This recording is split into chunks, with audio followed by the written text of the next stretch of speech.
forbidden knowledge.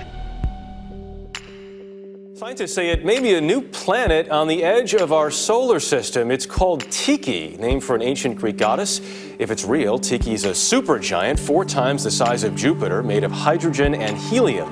Scientists from the University of Louisiana say it hasn't been found because it's so far away, 15,000 times farther from the sun than Earth.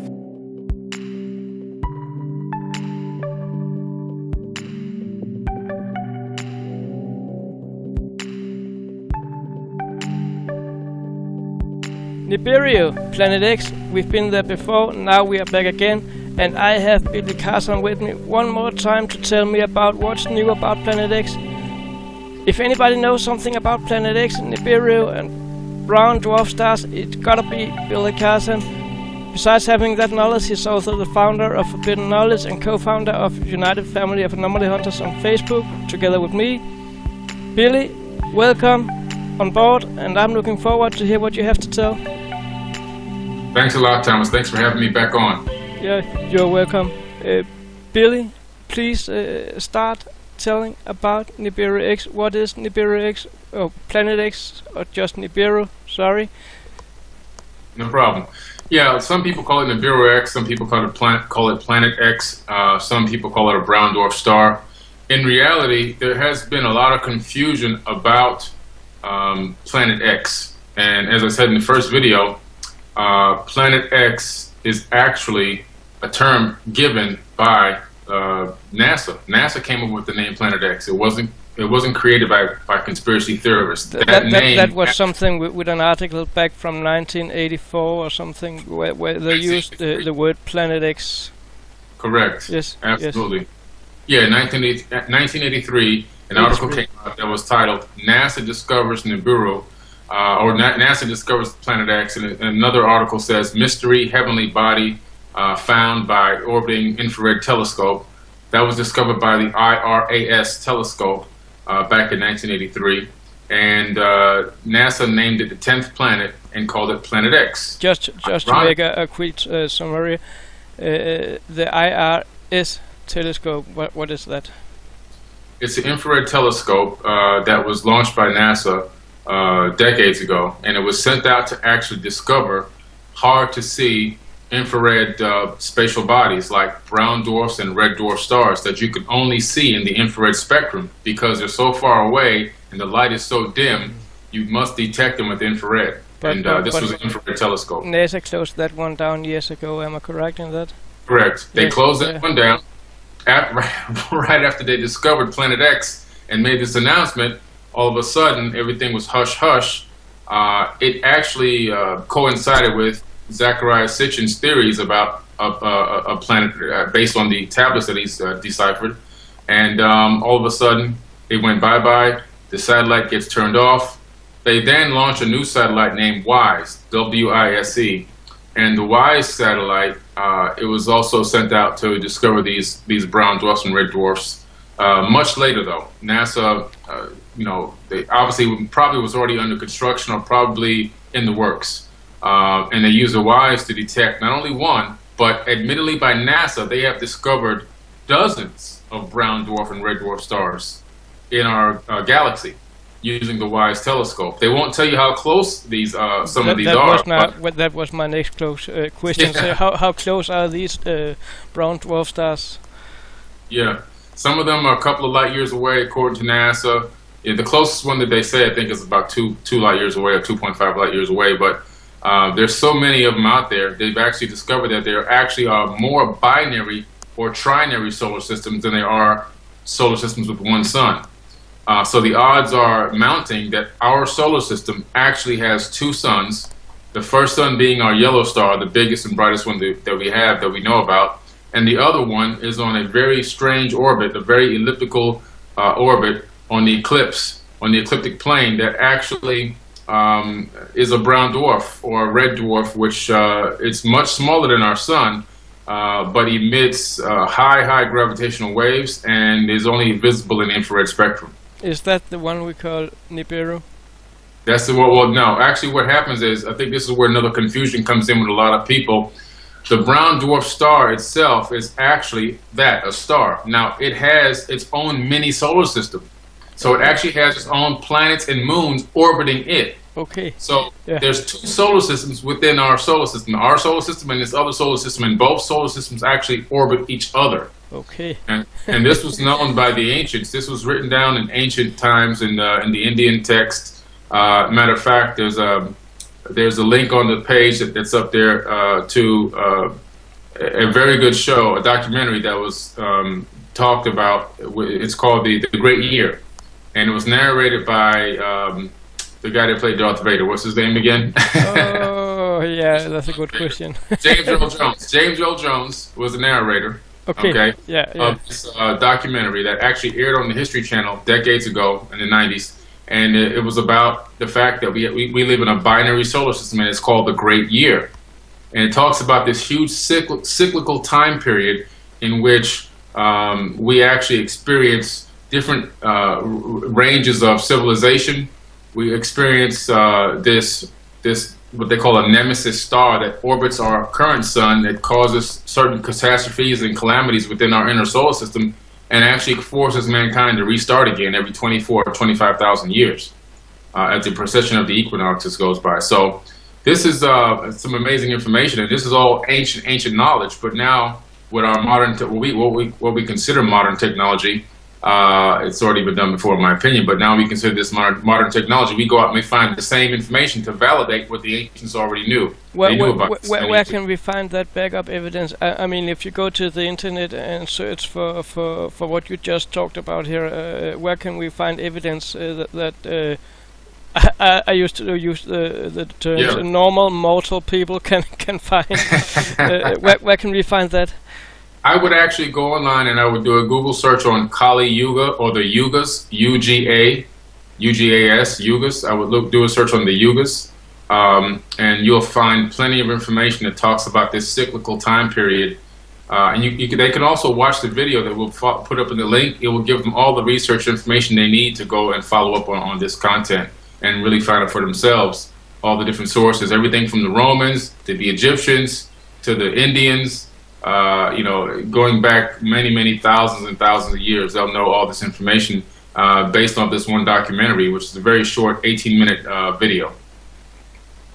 Okay, we're gonna put that video up on in the link that we will provide you with in the video description here on YouTube also, and we are gonna put it up on the website marsmoonspace.com, where you can find the pictures related to what we talk about in this video here also. So, but the story about Planet X and Nibiru X, and what is the latest news and the hot stuff about Planet X now? The latest news, actually, there's 2 really big things that happened. One was just a couple of weeks ago, actually. They announced, NASA, they being NASA and Caltech, announced that they have discovered what they're calling Planet 9. They don't want to say the 10th planet, because that would automatically sync with all the ancient knowledge that has been put out, especially the information put out by Zecharia Sitchin. That would just completely venerate them, and they don't want to do that. So they call it Planet 9 because they don't want to call Pluto a planet. They want to call Pluto protoplanet or whatever. But Pluto's a real planet. Okay. Remember, the ancient Sumerians called Earth the planet number 7, counting from the outside coming in. Okay, so from the outside of our solar system coming in, they counted Earth, the 7th planet, and they also counted our moon and our sun in the whole thing, making it 12 planets in total. Well, NASA has found this object that is supermassive. It's 20 times farther from the sun than Earth is, and it's 2.8 billion miles away. And they say that it's a new planet between 10,000 and 20,000 years to make one full orbit around the sun. And that actually syncs directly with the Indian Vedas and a lot of the other ancient information that talks about this Nemesis sun, or this second sun in our solar system that orbits every 20 to 25,000 years. It kind of syncs up with it. So this is an amazing discovery for them to come forward with it. I think they came forward with it because the actual scientists that discovered it kind of put it out there first, and then NASA came, I think, behind it, in my opinion, and backed it up, because it was already out there. But this the evidence of this Caltech article puts out that there's actually now been more than one of these discovered within our own solar system. Okay, yeah. You know, the first video you played when we started this segment was an actual clip from CBS talking about one that was 15,000 AU from the sun, which is 15,000 times the distance from the sun and Earth. The planet named Tyche. Yeah, they named it Tyche. They didn't want to call it, Nibiru. But so NASA named it Tyche, and this is something that's inside the orbit of Pluto. Okay, so here's one that Caltech releases an article about a few weeks ago, saying that it's far beyond the orbit of Pluto.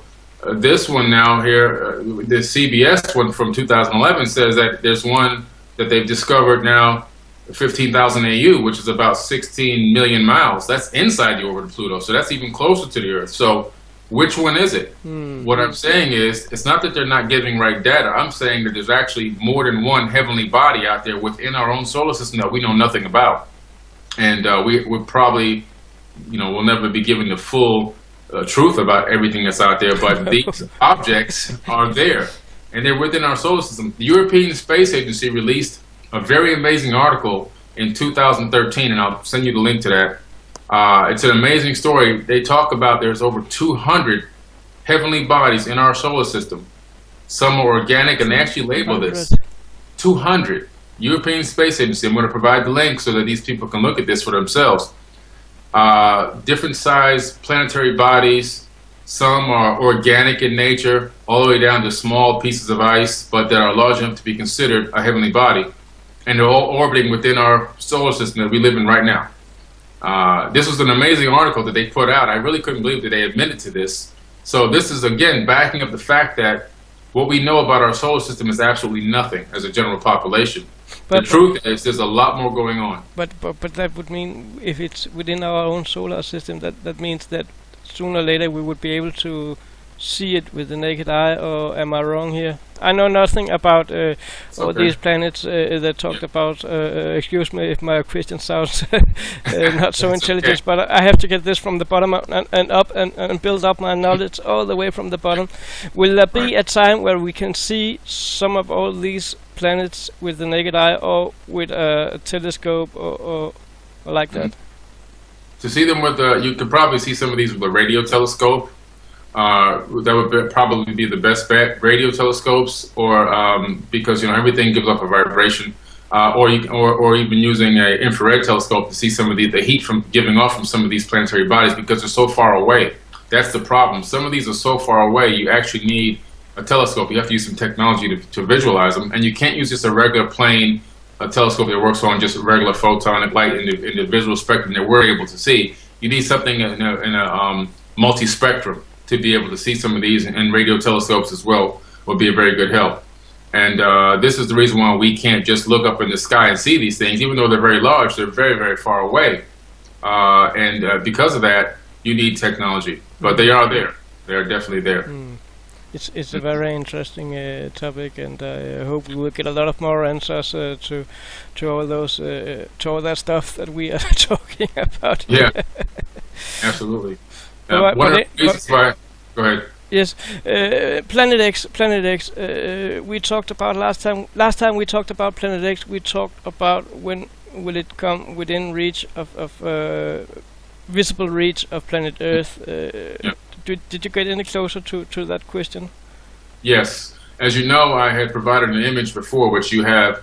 You'll put a link up for it. That showed that I have been tracking this Planet X through worldwidetelescope.org, or what I believe it is to be the Planet X, or this brown dwarf star, coming out of the constellation of Leo.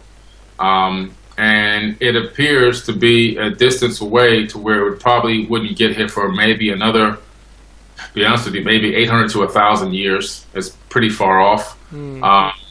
And going back into even Zecharia Sitchin's work, he estimated maybe 500 to 600 BC was the last time you can see it from Earth, and it had a direct effect on Earth. And it even syncs with a biblical time period where the sun didn't, the sun didn't show for 2 days, and Earth moved backwards on its orbit, and a few other things.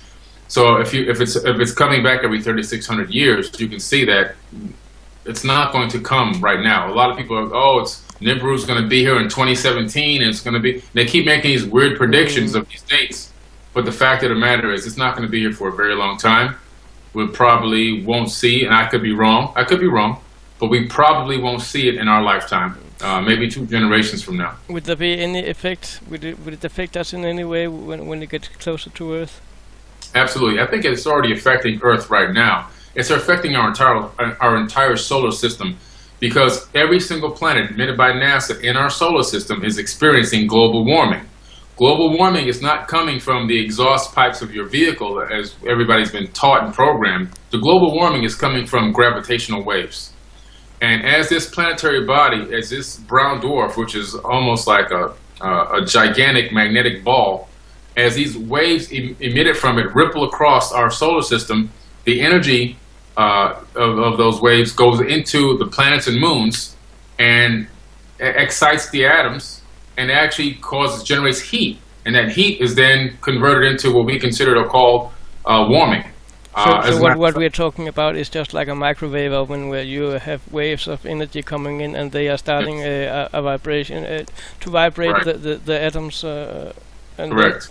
We get heat. We get heat, absolutely. And to make a fact out of this, NASA admitted that the core of Jupiter, according to their satellite data, is melting. If they said that if it was Earth, we would already be extinct if that planet was Earth. Mars is having a very strange warming period.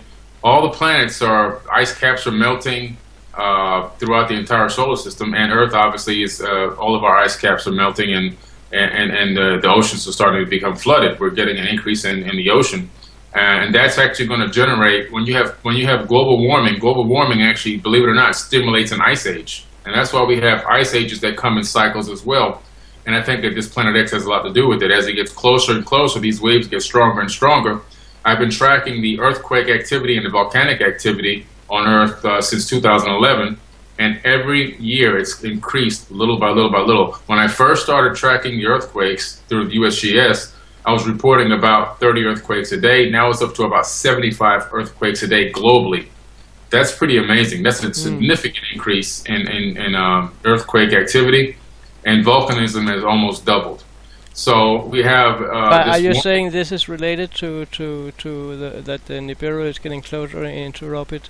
I believe that either Nibiru's brown dwarf star or another heavenly body that may be just as powerful gravitationally is coming in close to our area, and as it gets closer, we're starting to feel the effects of the gravity of these gravity waves. Now, to talk about the gravity waves, at first I have been talking about gravity waves since 2010, and there was no scientific data published about it at that time. More recently, which I had showed you in January of this year, January 20th. Not January 20th. It was let's see here when this article came out. It was very recent, February 11th. I'm sorry, February 11th. Yes. Yeah, is when the gravitational waves were detected, confirming Einstein's theory. And this is a new article. I'll pop this link to you right now, and then you can provide that as well. This came out in the New York Times, February 11th, talking about gravitational waves being detected, which is absolutely amazing that they would come out and say this. They use special L-shaped antennas on Earth to detect this fluctuation. To what they're saying is about 8 billion years ago, 2 black holes collided and sent out this gravitational wave. Well, you know, as usual, they want to keep things kind of obscure and make it so hard to understand for people so that they don't really dig into it too much. But I'm just going to tell you right now, anything that's traveling through space that has mass is going to emit a wave that can be felt by all of the planets and moons. That's going to be a fact. I can guarantee that. This is exactly what they're detecting. And why build all these special antennas to detect this, all these laser type antennas to detect this? Because they know that it's out there, and it's very important for them to know about it, because it can affect, you know, the future of humanity on this planet, not knowing these things. So they've also obviously gone into the ancient texts, and they've found out what's happened in the past. Now they're looking for these same exact things with technology right now today, and publishing a very small amount of it to the general public to keep us satisfied and keep us paying our taxes, so they can keep investing money into this resource, into this technology. But the fact of the matter is, gravitational waves are real. They have been proven. Articles went out throughout the entire month of February. It was a international press release that went out that gravitational waves are real, and that it made me feel a lot better because I know I'm not crazy. I have another question here, because last time we talked about science fiction, we talked about the Superman, and we talked about the planet Krypton. Yeah. Yeah. And how was the name Krypton related to Nibiru or Planet X? Yeah, very interestingly, there's so many different ancient stories that kind of always lead back to this Planet X or Nibiru, or this planet that was, around in ancient times. According to the ancient Sumerian text, there was a planet named Tiamat, and this planet was a water planet. It also had life on it. It was very massive, about 4 times to 5 times the size of Earth, and it had such an amazing glow from the reflection of the sun that it actually rivaled the sun. That's how, from Earth, you can see that it rivaled. In other words, it was such a beautiful planet. Well, in ancient times, according to the Enuma Elish, which is an ancient Sumerian tablet that has been deciphered by many, it has nothing to do with Zechariah Sitchin at all. This is just general information that anybody can go and pull up. The Enuma Elish is a creation myth from the Babylonian era epics, or even this, we want to call it Sumerian. I don't like calling it Babylonian, it's really Sumerian. But it talks about this planet and how it was destroyed by an impact or a collision with Nibiru in ancient times, when the solar system was just beginning to form and it was trying to coalesce into individual planets.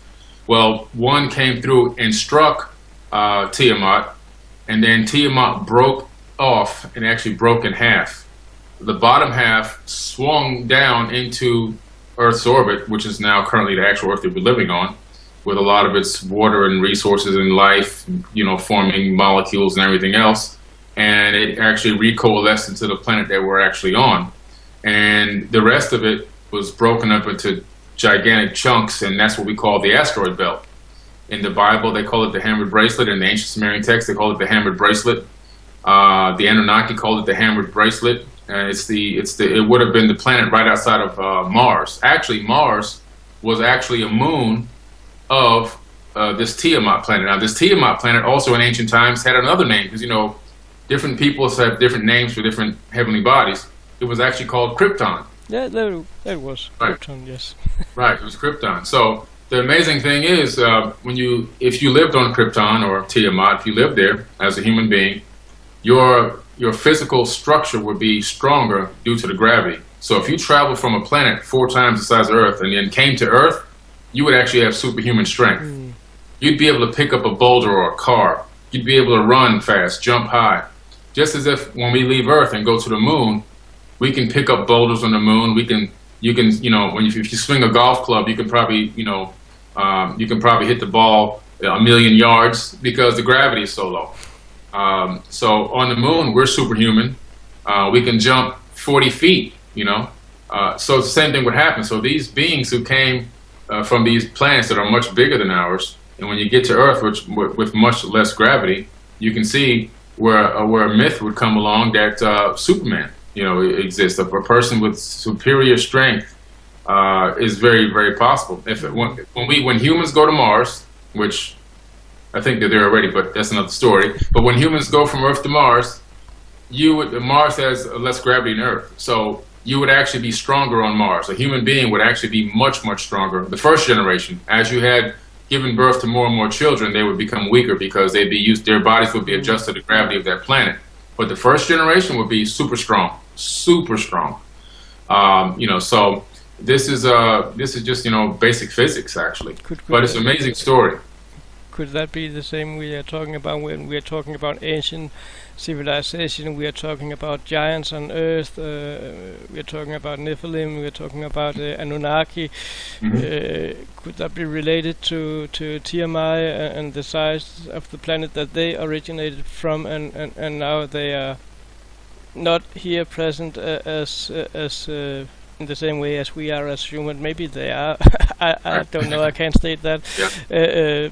But would that be related to Tiamat also, or another planet? You think? I believe that once the solar system coalesced and the planets took on their current orbits, and Nibiru, it coalesced and it began to generate its own life on it. And this planet must be much bigger than Earth, because when these beings came here, according to the ancient texts, they were extremely big and extremely strong, able to lift things, able to move giant stones, and the footprints and some of these things have been left behind by these huge beings. We have these megalith structures laying around 15 meters in wide, 100 meters long, and no one knows how they got there, who created them. And right. We have all those stuff like that. We cannot explain, but that makes perfect sense to me. And I say to me, if we as a species came from outside planet Earth in the beginning of humankind here on Earth.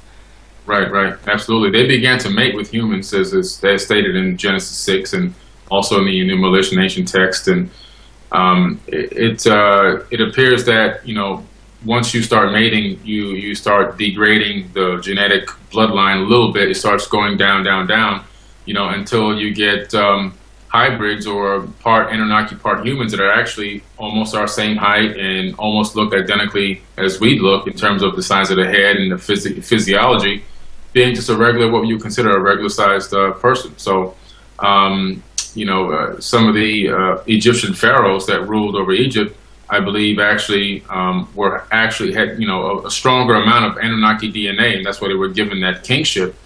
But some of them, when I went to the museum in Egypt, they had the elongated skulls, but their bodies were physically about my height, 6'3", 6'4". They weren't mega giants. But the deeper you go back in time, it appears that some of these kings were supermassive beings. And a lot of the temples that I went to in Egypt, they actually were built to the scale of giants. There was really no need to build these things, these big. And these temples were actually the homes of the Anunnaki gods. They weren't like places to go and pray. They were actually the homes. This is where they lived. That's what bedrooms. Now you're saying the Anunnaki gods, but wouldn't it just be a word we used because we didn't knew or understood them or their powers or their physics? So we would describe them as God. Maybe they were just normal beings from another planet, but we would see them and perceive them as gods because we are not able to do what they could with their physics and their intelligence. Yeah. Absolutely. I like to call them gods with a lowercase g, because not a capital G. Because, yeah, you're right. They were just, in my opinion, flesh and blood beings. I don't believe that they were any kind of demons. I don't think that they were any kind of spirits or fourth dimensional beings. I think that they were just regular third dimensional beings, just like me, just like you. They put their pants on the same way, one leg at a time. They lived and they also died. We have the physical evidence that they died because we have some of the skeletal remains of some of these beings. We have some of their skulls. They lived for a very long time, unless somebody murdered them or they had a bad accident. But they did live and die. They bled just like me and you. They had fights with each other where they injured each other so they can get hurt. They wore clothes. They were regular people. They were regular people. They had more technology. They were more advanced. Their civilization was much older than ours. And because we were brand new, everything that they did appeared to be magic. And we considered them as gods. It's like we were a cargo. We became a cargo cult. Humans on this planet became a cargo cult, meaning back in the early 1900s, America sent soldiers to a remote island in the Pacific, and the indigenous people there thought that we were gods when we arrived. The military arrived because we're flying around in planes. We had these fire sticks, which were guns. We had buckets coming out of the sky full of resources and food, which were just regular supplies. They recovered some of these supplies, and they actually thought that this was, supplies from the gods. And still to this very day, they're looking for the gods to return. Just like, the majority of the population of the earth is still looking for the gods to return, looking for Jesus to return, looking for. It's all advanced technology. It's all I want to take a little step back here before you talked about the pyramids in Egypt. According to you, would the pyramids be related to the time where Planet X was in orbit around Earth last time? Is there any relation between Planet X and the pyramids? That's a very good question. I'm not sure of any specific relation to Planet X and pyramids and the pyramids, except for one specific thing. the pyramids appear to have been used for multiple functions. One function was a power source to generate power. Some functions of certain pyramids were actually healing chambers on the inside. The bent pyramid, for example, is not bent because they couldn't keep the angle. It's a pyramid that has a special harmonic resonance on the inside used for healing.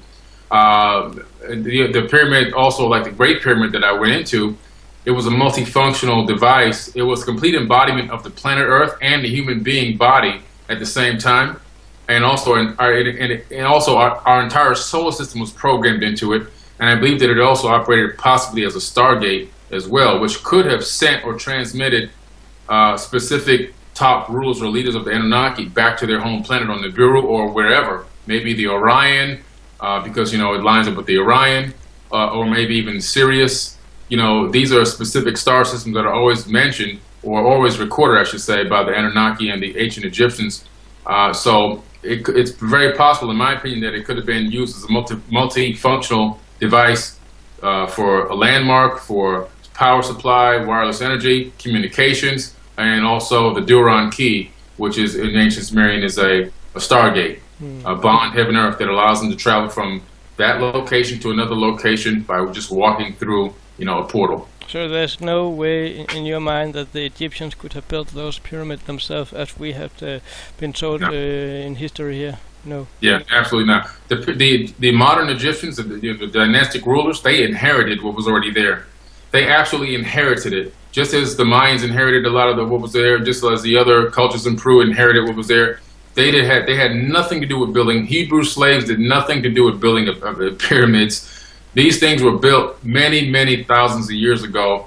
The Anunnaki, when they came to this planet, they actually lived here for a couple 100,000 years on their own without humans. They came here 450,000 years ago. No humans, lived, developed civilization on their own, got married, had their own kids, mined the gold and resources on this planet and also on Mars, which they call Lamu. And then after a couple 100,000 years, the Gigi, you know, on Mars, which are a lower-ranked Anunnaki group, got very frustrated at the situation. No women, no rest. This planet is not a habitable planet. It's habitable, but it's not as nice as Earth. You know, the oxygen is less and things like that. It's a very hard work. They got pissed off and came to Earth. This is where you get the story of the fallen angels. They got together and said, we're going to band together and do this. And they came down on Mount Hermon. They said, look, we're going to go down here. We're going to surround Enlil's castle. We're going to demand this, demand that, or we're going to go to war with them. You know, so and that's when Enki stepped in and said, you know, okay, I have a solution. We'll take the existing hominid on this planet and we'll add our DNA to it and we'll bring it up to a higher level so that we can control it and make it into a worker slave. So from the very, very beginning, humans were created to be slaves. From the very, very beginning, and this is in the ancient text, and that's only about 250,000 years ago. So basically, for the first couple 100,000 years, the Anunnaki were here without human beings, and they built pyramids, cities, everything you could think of. Humans are relatively new. You know, modern humans are relatively new on this planet, and everything we were raised into a certain level of civilization, not giving all the deep mysteries, but made to a subservient level to where we can serve them. We can do all the work for them. And certain people in the priest class was given a limited amount of additional information so they can be the liaison between the Anunnaki and the humans. But other than that, everybody's in the same category, just slaves. So the history is about the pyramids in Egypt, and the story is about 2,000 Egypts moving one stone through a long ramp. And could that be related to that they actually was repairing or doing some reconstructions on the pyramid without building the pyramid itself, but just what you call, I would use the word upgrade the pyramid for their purpose, simply just repairing something that's broken through thousands of years, or is there a chance for that could be true? Yeah, very, very good chance. See, there was a pyramid war. There were actually a couple of pyramid wars. The most recent one was during the rule of Marduk, which is also known as Amen-Ra. Amen-Ra was a crazy guy. He was the son of Enki. His brother was Nimzida, who's also named Thoth. So him and Thoth had a lot of battles with each other. and actually eventually Thoth was exiled and sent over to Mesoamerica to start the whole Mayan culture. And their dad was like, just get out of here, man. You guys are fighting too much. But then the war happened, and Marduk, or Amun-Ra, sealed himself inside the Great Pyramid and escaped through a shaft. But these wars were actual wars with, artillery, laser weapons, beam weapons, and even bombs.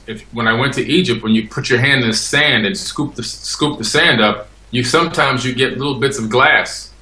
For that sand to turn into glass, you have to have extremely high temperatures, that's called vitrification, which means that there was some type of a bomb dropped in that area and turned that sand into glass.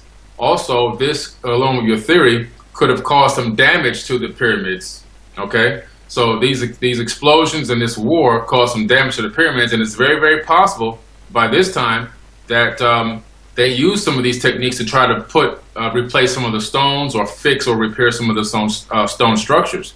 But they never built the entire pyramid structure or the Giza Plateau. They never had anything to do with that. They may have done some repairs, but that's really about it. Great, great. I want to go back to Planet X again. Do you think we will hear any news from NASA or ESA about Planet X getting closer within the next few years? It's very possible. It seems like NASA is on this drip, as Richard Hogan likes to call it, disclosure, where they kind of just let a little bit out at a time. Oh, we found some water on Mars. Oh, we found some water on the moon. Oh, we found, some organic material. Now all of a sudden, Mercury, they found that this organic material on Mercury, which is supposed to be a burning hot ball of, stone.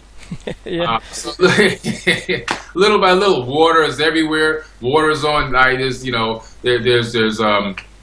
these missions going to Mars. I believe that they're going to come back now and tell us that there's going to be very soon that they're going to find life on Mars. But they're going to say it's bacterial at first. So there's this gradual process that they're going through, which is probably going to take maybe even another 100 years. Unfortunately for people in this generation to hear the truth. But I think that within enough time, people will discover that Planet X is real. As our technology, as even just general population becomes stronger and better, we have access to more of our own technology. There may be, and private space is taking over, as you know. There may be some leaks or some information that comes out that brings it to light that, yes, these should our future generations fear Planet X? In my personal opinion, I would say yes. There is no guarantee that it will cause a massive destruction on Earth, but according to historical records and ancient texts, it appears that when it does get very close, we have earthquake activity. Sometimes the earthquakes are not as bad as other times. Sometimes it causes floods, tsunamis mostly. This is why I started a project called Fort Terra Nova, where I actually built an underground shelter that could survive for 300 years. In terms of the actual stability of the shelter itself. You can live in it for 1 year, totally off the grid, once you go inside and lock it up, but it'll survive many, many years so that maybe a future generation from mines now can use this shelter, because I really do believe that there's a potential that it could cause some either regional, local, or maybe even global disaster. Absolutely. All right. All right. Let's take a little break, Billy. Okay. 12 VP 113, jokingly dubbed Biden. Get it? Corey Powell's editor-at-large for Discover Magazine in studio. How you doing, Corey? VP Biden. Right on. There we go. Correct on that. Two images show you. This is the arrow obviously pointing to it. But there are 3 dots on here. One is red, one is green, one is blue.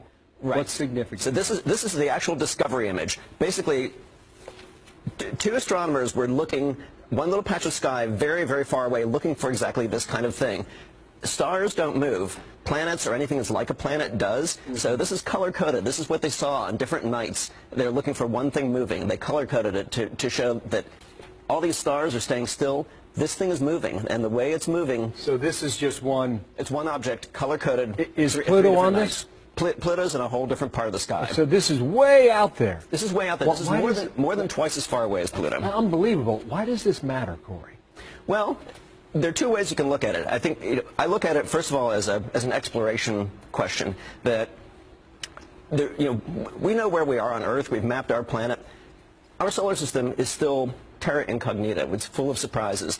This object is something that astronomers said shouldn't even be there. There's a whole other solar system beyond the planets that we know that are full of these things that are sort of planets, sort of comets. Some of them they call dwarf planets. That's what they're calling this one. What we're seeing is, we're seeing our neighborhood. We're seeing what's around us. And then the second part is, we're seeing where we came from. Go back to the other image, guys, and we'll show, because we're over here on the left, right? That's right. So we're over here. Okay. There's Pluto's out here. Yeah. And this thing called Maki is way out here. That's right. So that's another dwarf planet. If you want to find out where VP 113 or Biden is located, keep walking about another 30 feet that way. Wow. We can see that far. And this is the closest it gets to the sun. When it really gets cooking, it's 15 times as far away as Pluto. That's incredible. It takes 4,300 years to go around the sun. I don't know how you know that, but I trust you. What is a dwarf planet? So a dwarf planet, the fact that you hear weird terms like that is actually scientists saying there are things out there we don't really understand. It's a dwarf planet is kind of a catch-all term for something.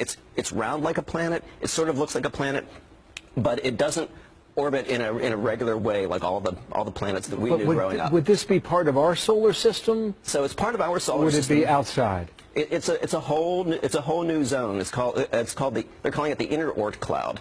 You don't really need to know that. All you need to know is there really are these two solar systems. There's the solar system with the classical planets, and then there's this whole other zone that we haven't explored. And now they're saying because of how this new dwarf planet moves, that there may actually be an even bigger planet, something bigger than the Earth. I guess that's the point I was going to, because you study this all the time. Is that why it's so significant? Because there's more beyond that? There's more beyond that, and then there's more beyond that. I mean, I think what we're seeing is, if you watch the show Cosmos, I've been kind of glued to that. And in the last episode, they were talking about the discovery of comets and the discovery of our place in the solar system. We're still learning that. We're still learning this right now, and there's still. All right. Yeah. Just like you're out of space, I'm out of time. But this is where we came from. This is why we're here. Oceans, continents, air, Thank you, us. Corey. It's all part of that. You got it, man. Good to have you back. We are just about to run out of time. Billy, have you anything you want to add to this conversation here before we end? Yes, I've had a lot of people contact me and ask me questions about Planet X and Nibiru and shelters and why I have an underground shelter. They're afraid that it's coming right this second and everything else. My underground shelter is more along the lines of to protect myself against an economic collapse and maybe some localized, disasters. I personally don't feel that Nibiru is going to be coming within our current generation, maybe the next generation. I could be wrong, but I am prepared. I have stocks of food for my family. I have survival kits. I travel everywhere everywhere I go with a bug-out bag. I don't leave without one. But it's better to be prepared than be scared. Don't let fear control your life. Okay, fear is false evidence appearing real. Don't let that take over your life. I would say live your life to the fullest. Enjoy every day. Enjoy every moment, and just be prepared. And that way you don't have to live in fear. I think it's more important to know that I really don't believe it's coming right now. I think we have a lot of other things to worry about than Planet X destroying Earth. Okay, I just want to leave everybody with that.